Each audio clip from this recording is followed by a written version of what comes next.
আমরা শেখ হাসিনার দেশে প্রত্যার্পণের জন্য, এক্সট্রাডিশনের জন্য ভারতের কাছে আবার চিঠি লিখব। ভারত যদি এই গণহত্যাকারীকে আশ্রয় দেওয়া অব্যাহত রাখে, তাহলে ভারতকে বুঝতে হবে এটা বাংলাদেশ এবং বাংলাদেশের মানুষের বিরুদ্ধে একটা শত্রুতা, একটা অত্যন্ত নিন্দনীয় আচরণ। যদি 5 বছরের ক্ষমতার মোহে সেটা যদি বিএনপি হয়, জামাত ইসলামী হয়, যে কোনো দল হয়, যদি বাংলাদেশকে বেঁচে দেওয়ার চিন্তা করেন, আপনারা যে কোন দেশে যাবেন, ইন্ডিয়ায় তো যাইতে পারবেন না, পাকিস্তানের সাথেও সীমান্ত নাই, বঙ্গোপসাগর ছাড়া কিন্তু আপনাদের আর কোনো গতি থাকবে না। রায় ঘোষণা 30 দিনের মধ্যে আপিল না করলে ক্ষমতাচ্যুত সাবেক প্রধানমন্ত্রী শেখ হাসিনা ও আসাদুজ্জামান খান কামালের আপিলের সুযোগ থাকবে না বলে জানিয়েছেন প্রসিকিউটর গাজী মনোয়ার হোসেন তামিম। দর্শক, একটা বিরাট সুখবর দিচ্ছি, বি কনফিডেন্ট। ধীরে ধীরে নানান অনিশ্চয়তা, বাধা বিপত্তি কেটে যাচ্ছে। হাসিনার রায় হয়েছে, গণভোট হবে, সুষ্ঠু নির্বাচন হবে। হাসিনার রায় তো বিএনপি ঠেকাতে পারেনি। অজু পাগলারা এখন ঘোষণা দিচ্ছেন যে ট্রাইব্যুনাল বাতিল করে দিবেন ক্ষমতায় আসলে, এই জন্য ক্ষমতায় আর আসতে পারবে না। ছাত্র জনতার অভ্যুত্থানে ক্ষমতাচ্যুত ও আন্তর্জাতিক অপরাধ ট্রাইব্যুনালে মৃত্যুদণ্ডপ্রাপ্ত সাবেক প্রধানমন্ত্রী শেখ হাসিনাকে ভারত থেকে ফিরিয়ে আনতে মূল ভরসা ইন্টারপোল। এটা ভাঙতেই চায়, ওটা রাখতে চায় না। এখন কথা হয়েছে এটা তো ভাঙতে দেওয়া যায় না। এটা যদি এখন ভাঙতে দেওয়া হয় বা ভাঙ্গা ফেলে, তাহলে তো পুলিশ হেরে যায়, আর্মি হেরে যায়। তখন এই বুদ্ধিজীবীরা এই সোশ্যাল মিডিয়াতে চিৎকার করে বলা শুরু করবে যে 32 নম্বরই বাঁচাইতে পারে না, ভোট কেন্দ্র বাঁচাইবো কেমনে, হাজার হাজার ভোট কেন্দ্র কি করে এই ইউনুস বাঁচাবে। এই কথাগুলো বলবে না? নিশ্চয়ই বলবে। যার জন্য এটা ভাঙতে দেওয়া যাবে না। পুলিশ পরিস্থিতি নিয়ন্ত্রণে ব্যর্থ হলে সেনাবাহিনী ও পুলিশ একত্রে পরিস্থিতি নিয়ন্ত্রণ করে। চীনের পররাষ্ট্র দপ্তরের মুখপাত্র আজকে বলেছে, বাংলাদেশের অভ্যন্তরে শেখ হাসিনার বিরুদ্ধে যে রায় হয়েছে এটা বাংলাদেশের নিজস্ব ব্যাপার, অন্য কোনো দেশ এখানে নাক গলাক এটা চীন সহ্য করবে না। শেখ হাসিনার ফাঁসির রায় ঘোষণা হয়ে গিয়েছে। এখন যেটা পরবর্তীতে জনগণ দেখার ইচ্ছা বা সরকারি দলে যেটা এখন করতে হবে সেটা হলো শেখ হাসিনাকে ভারত থেকে ফিরে এনে ফাঁসির কার্যকরটা শেষ করতে হবে। এখন কথা হলো, ভারত কি শেখ হাসিনাকে বাংলাদেশের হাতে তুলে দেবে? ডক্টর ইউনূসের হাতে কি শেখ হাসিনাকে তুলে দেবে? দর্শক শ্রোতা, এটাই জানতে চলেছেন আজকের এই ভিডিওর মাধ্যমে, এবং তুলে দিতে বাধ্য হবে ভারত। কিভাবে বাধ্য হবে সেটাও জানতে চলেছেন, কিন্তু আজকের ভিডিওটি ধৈর্য সহকারে আপনাদেরকে দেখতে হবে। অন্যদিকে বিএনপির নেতা ফজলু পাগলা তিনি কিন্তু বলতেছে যে আমরা যদি ক্ষমতায় আসি তাহলে এই রায় আমরা বাতিল করব, অর্থাৎ শেখ হাসিনার রায় বাতিল করে তাকে মুক্তি দিবে। তো এই বক্তব্যের দ্বারা সাধারণ জনতা যেটা বলা শুরু করে দিয়েছে যে তোরা যদি ক্ষমতায় আসিস, তোদের পাওয়ার দেখিয়ে তোরা এই রায় বাতিল করবি, তোদের ক্ষমতায় আনবই না। এখন কথা হলো, বিগত দিনে বিগত 16 বছর শেখ হাসিনা যেইভাবে নির্বাচন করেছে, রাতের ভোট করেছে, দিনের ভোট রাতে করেছে, কারচুপি করেছে, মাথায় বন্দুক ঠেকিয়ে ভোট নিয়েছে। পরবর্তীতে এখন ফজলু পাগলা যদি এরকম ভাবে ভোট নেওয়ার চিন্তা করে বা এরকমই ভোট নেয়, তাহলেই হয়তো তারাও পেরে যেতে পারে বা তারাও জয়ী হতে পারে। কিন্তু বর্তমানে যেরকম দেখা যাচ্ছে তাদের কার্যকলাপ, তাদের বর্তমান অবস্থা নিয়ে, সেটা আসলে খুবই উদ্বেগজনক এবং দুঃখজনক। সাধারণ জনতা থেকে তারা ধীরে ধীরে একদম মাহরুম হয়ে যাচ্ছে, বের হয়ে যাচ্ছে। যাই হোক দর্শক, আমি কথা বাড়াবো না, খুবই গুরুত্বপূর্ণ কয়েকটা বিষয় নিয়ে আজকের ভিডিওটি সাজানো, একটু ধৈর্য সহকারে ভিডিওটি দেখবেন। পতিত স্বৈরাচার সরকারের সাবেক প্রধানমন্ত্রী বা নেত্রী যিনি শেখ হাসিনা, ওনার যে গতকালকে যে আদেশ হয়েছে, সেই আদেশের ফাঁসির যে আদেশ হয়েছে, সেই আদেশের নিয়ে বিশ্বব্যাপী প্রতিক্রিয়া সৃষ্টি হয়েছে আওয়ামী লীগের ভিতরে। এবং আপনার উনি এবং তারা আরও কঠোর আন্দোলনের হুমকি দিচ্ছেন বর্তমানে, এবং লং মার্চ টু যমুনা এই ধরনের প্রজেক্ট হাতে নিচ্ছেন আওয়ামী লীগ। লাইভের শুরুতে আপনার অভিনন্দন জানাই বাংলাদেশ ফুটবল টিমকে 22 বছর পরে বাংলাদেশের জন্য একটি অবিস্মরণীয় জয় এনে দেওয়ার জন্য। It's a moment, it's like a historical moment আপন হিস্টোরিক্যাল মোমেন্ট বাংলাদেশের জন্য। এবং আমি জানি এটা কোইন্সিডেন্ট কিনা নাকি নিয়তির একটা সেট আপ। আজকে ভারতকে পরাজিত করে, গতকালকের পরে আজকে ভারতকে পরাজিত, এটা বাংলাদেশের জন্য আরো একটি গ্রেট মোমেন্ট, এবং it is an edition. Ladies and gentleman, please enjoy and celebrate it, because it got to be celebrated. এটা একটা অবিস্মরণীয় জয়। 22 বছর পরে ভারতকে পরাজিত করেছে বাংলাদেশ ফুটবল টিম, আপনার এশিয়া কাপ বাছাই পড়বে। আবারও অভিনন্দন নতুন বাংলাদেশ ফুটবল টিমকে উজ্জীবিত করার জন্য, এবং জাতির এই মহাকণে বা মহালগ্নে আরও একটি সুসংস্কারের মানুষকে উপহার দেওয়ার জন্য বাংলাদেশ ফুটবল টিমকে অভিনন্দন জানাই। আপনারাও নিশ্চয়ই আমার সাথে জয়েন করবেন। Please join with me two congratulate our football team for like a historical win over India, ladies and gentlemen. So আজকে আপনারা জানেন যে বাংলাদেশে গতকালকে শেখ হাসিনার যে রায়, সে রায়ের পরে সারা বিশ্বব্যাপী প্রতিক্রিয়া সৃষ্টি হয়েছে। প্রতিক্রিয়া বলতে গেলে এই প্রতিক্রিয়াতে সবই ইন্ডিয়ান মিডিয়ার বাইরে সবই নেগেটিভ ফর শেখ হাসিনা বা আওয়ামী লীগের জন্য। যদি তারা এটাকে প্রত্যেক করার চেষ্টা করেন, এটা স্বাভাবিক, এটা তারা চাইবেন এবং এটাই তারা করা উচিত। এর বাইরে কিছু করতে পারবেন না তারা। ভারতের পত্রিকাগুলা বা ভারতের নিউজ পেপারগুলা আপনার দেখলাম যে রিপাবলিক বাংলা শেখ হাসিনাকে নিয়ে নানান ধরনের আপনার কথাবার্তা বলছে। এবং সবচেয়ে গুরুত্বপূর্ণ জিনিস হলো যে আমাদের আন্তর্জাতিক মানের খাটাস, নোয়াখালীর বিখ্যাত খাটাস, বাংলাদেশের বা পৃথিবীর অন্যতম রাজনৈতিক খাটাস ওবায়দুল কাদের বলেছেন লং মার্চ টু যমুনা তারা ঘোষণা করতে চান এবং শেখ হাসিনার নির্দেশ পেলেই তারা এইটা ঘোষণা করবেন এবং সেটা তারা বাস্তবায়ন করবেন। লং মার্চ টু যমুনা, আপনি কল্পনা করেন শাটডাউন। এখানে বক্তব্যটা আসছে অনেক আওয়ামী লীগের মানুষ যারা, আমি আরো বলি যে আওয়ামী লীগ বা ভারত শেখ হাসিনা আমার কখনোই দুশ্মন নয়, তবে আমার দেশের মানুষের বিপক্ষ অবস্থান নেওয়ার ক্ষেত্রে ওই পার্সপেক্টিভে আমার দুশ্মন। That is a bottom line.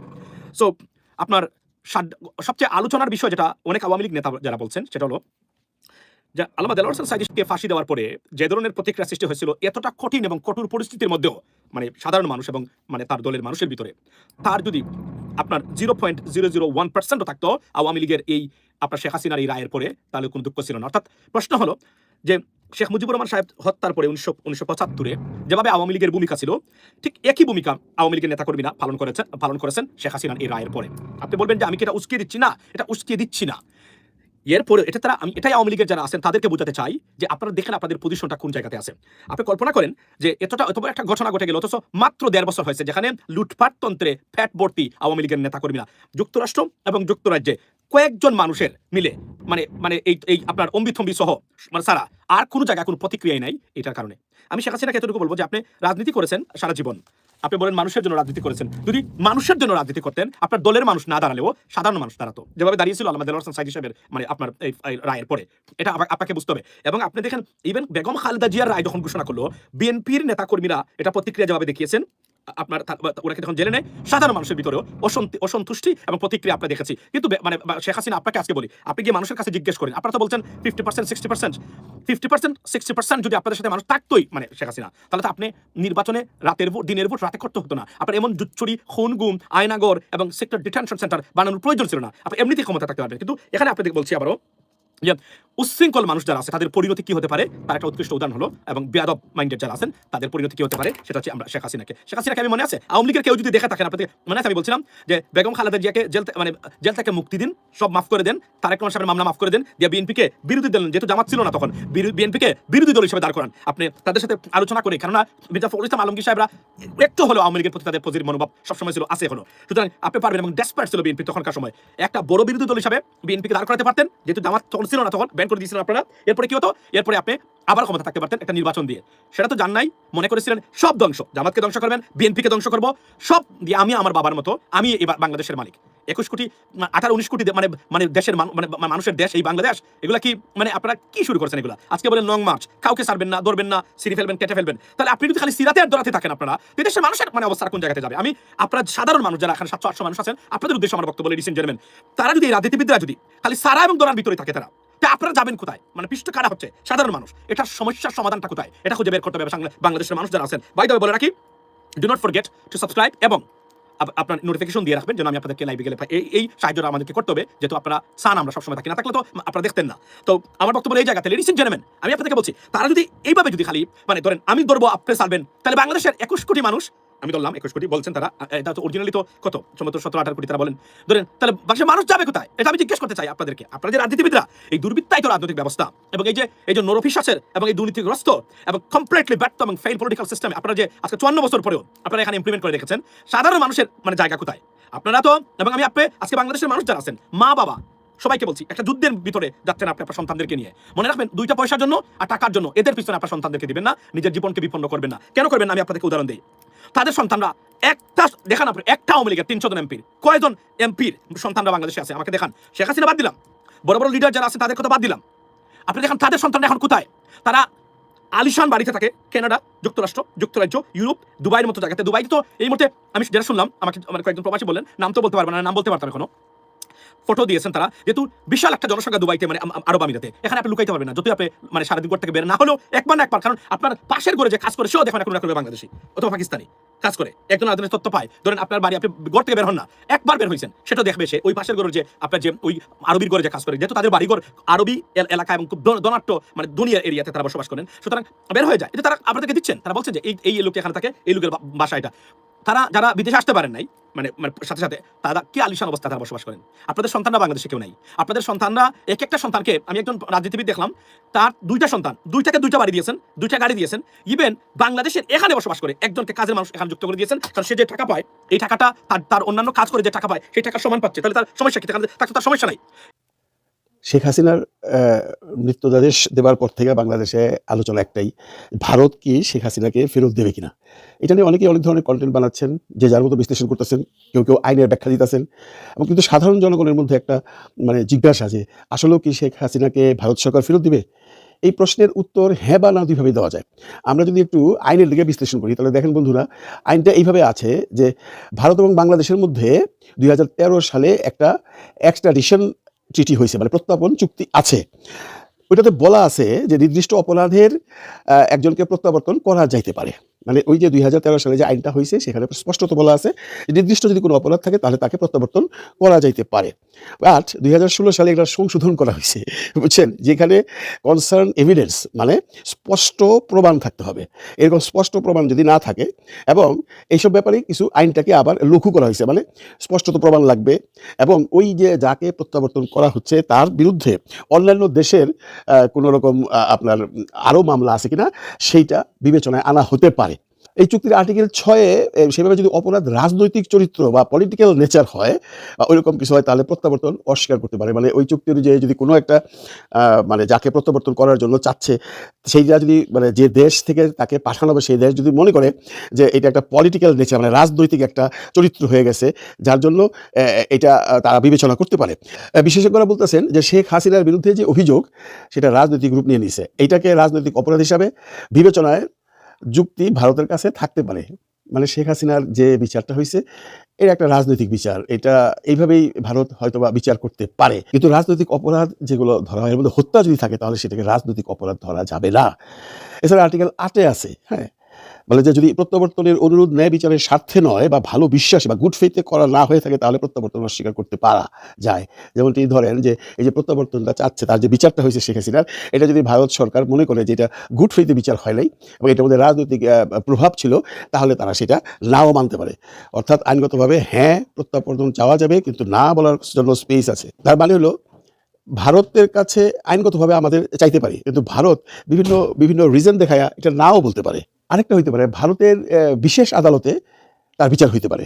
যদি বাংলাদেশ প্রত্যাবর্তন চায় আর তাহলে ভারত তার নিজস্ব বিশেষ আদালত এক্সট্রাডিশন কোর্ট যেটা আছে সেইখানে তার চাওয়া অনুযায়ী আইনগতভাবে যে চাইছে এর যুক্তিযুক্ত আছে কিনা, মানে এই যে বাংলাদেশে চাইছে শেখ হাসিনারে এটা কি যুক্তিযুক্ত কিনা এটা ভারতের আদালত বিচার করতে পারে। আদালত যদি বিচার করে দেখে যে হ্যাঁ বাংলাদেশ যে শেখ হাসিনাকে চাচ্ছে তার পিছনে প্রচুর যুক্তি আছে এবং শেখ হাসিনা দোষী, তাহলেই কিন্তু ভারতীয় আদালত রায় দিয়ে দিতে পারে যে তাকে ব্যাক করায় দাও। আবার যদি ভারতের আদালত মনে করে যে এইটা টোটালটা রাজনৈতিক উদ্দেশ্য প্রণোদিতভাবে করা হয়েছে তাহলে আদালত বলতেই পারে যে না তার বিরুদ্ধে যে সমস্ত চার্জ আনা হয়েছে এগুলো রাজনৈতিক প্রতিহিংসা, কাজে তাকে ব্যাক করানো যাবে না।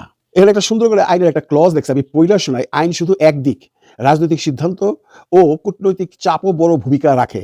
মানে রাজনৈতিক সিদ্ধান্ত একদিকে চলবে এবং কূটনৈতিক যে চাপ সেটা কতটুকুভাবে বাংলাদেশি সরকার কূটনৈতিক চাপ প্রয়োগ করতে পারতেছে সেটার উপরে কিন্তু ডিপেন্ড করবে শেখ হাসিনাকে প্রত্যাবর্তন করা যাবে কিনা। অনেক বিশ্লেষক বলছেন যে ভারতের জন্য সরল আইনগত বাধ্যবাধকতা থাকতে পারে কিন্তু তারা রাজনৈতিক ভাবে সেই পথে যেতে নাও পারে। বুঝতে পারছেন? অনেক যারা বিশ্লেষক আছে ইন্ডিয়ান, তারা যা বড় বড় অ্যানালিস্ট, তারা বলতেছে যে ভারত ইচ্ছা করলে এটার একটা সরল মীমাংসা করতে পারে কিন্তু ভারত সেই পথে যাবে না। আর লাস্ট অফ অল যেটা হইতে পারে সেটা উপসংহার যদি আপনি দেখেন যে আসলে কি হবে, এই যে আমরা এত ভাবতেছি, বাংলাদেশ সরকার ভাবতেছে এবং বাংলাদেশের জনগণ ভাবতেছে যে যে কোনোভাবে হোক শেখ হাসিনাকে ফেরত নেওয়া হোক। উপসংহারে যেটা বলছে না, ভারত স্বয়ংক্রিয়ভাবে শেখ হাসিনাকে ফেরত দিতে বাধ্য এমন একদিকের আইনগত বাধ্যবাধকতা নেই, কারণ তাদের মধ্যে চুক্তিতে রাজনৈতিক অপরাধ ছাড় এবং অতিরিক্ত শর্ত রয়েছে। দ্বিতীয় হলো হ্যাঁ, তবে আইনগত প্রক্রিয়া শুরু করা এবং বিচার অনুসন্ধান করা সম্ভব। বাংলাদেশে একটি ফর্মাল এক্সট্রাডিশন রিকোয়েস্ট পাঠাইতে পারে এবং ভারতের আদালত সেটা মূল্যায়ন করবে। এইখানে সবচেয়ে পরিষ্কার যেটা পথ বলা যেতে পারে যে বাংলাদেশ ইচ্ছা করলে এখন ভারতের আদালতে তার বিচার চাইতে পারে যে তোমরা দেখো আমরা কি কোনো রকম অন্যায় করছি কিনা, আমাদের বিচারের মধ্যে অস্বচ্ছতা ছিল কিনা, তোমরা এর বিচার করো। যদি বিচার করে দেখে যে শেখ হাসিনা আসলে অপরাধী তাহলে কিন্তু কোর্ট যদি রায় দিয়ে দেয় যে হ্যাঁ তাকে ফেরত দিতে বাধ্য ভারত, তাহলে কিন্তু ভারত ফেরত দেবে। চূড়ান্ত সিদ্ধান্ত কেবল আইন নয়, এছাড়াও কূটনৈতিক, রাজনৈতিক স্বার্থ ও আন্তর্জাতিক পরিপ্রেক্ষিতেও গুরুত্বপূর্ণ ভূমিকা রাখবে। মানে শুধু আইন দিয়েই শেখ হাসিনাকে আনা যাবে না। এই যে একটা ইন্টারন্যাশনাল রুলস আছে, অনেকে বলে ইন্টারপোলের মাধ্যমে আনা যায়। ইন্টারপোল অ্যাকচুয়ালি, আমি যেটা পয়লা দেখলাম, ইন্টারপোল অ্যাকচুয়ালি কাউকে আনার ব্যাপারে কিছু বলতে পারে। ইন্টারপোল যেটা বলতে পারে যে আমরা এই লোকটাকে অবজারভেশনে রাখছি, তার দ্বারা কোনো রকম নেক্সট ক্রাইম হবে কিনা এবং সে কোনো ক্রিমিনাল অ্যাক্টিভিটিস করছে কিনা সেদিকে আমরা খেয়াল রাখছি। কোনো এজাইলিকে ফেরত পাঠানো এটা ইন্টারপোলের কাজ না। এখন বাংলাদেশের মানুষ সরি অধীর আগ্রহে বসে আছে ভারতের দিকে তাকিয়া। এখন ভারত কি করবে টোটালি ভারতের উপরে ডিপেন্ড করে। ভারত তো বুঝতেই পারেন সারা জীবন হাসিনার পক্ষে ছিল, হাসিনা তার জন্য অনেক কষ্ট করছে ভারতের জন্য। তো ভারত হুট করেই শেখ হাসিনাকে প্রত্যাবর্তন করাইয়া দিবে এমন ভাবনাটা বোধহয় ঠিক না। আমরা শুধু একটা কথাই বুঝতে পারি, আজকে এই অধ্যাপক ইউনূস যদি না থাকতো বাংলাদেশে, অন্য কোনো রাজনৈতিক সরকার এই শেখ হাসিনার বিরুদ্ধে এরকম মামলা করে মানে মৃত্যুদণ্ড দিয়ে দিতে পারতো, এমনটি আশা করা বোধহয় ভুল। এটা একমাত্র প্রফেসর ডক্টর মোহাম্মদ ইউনূসের দ্বারাই সম্ভব হয়েছে।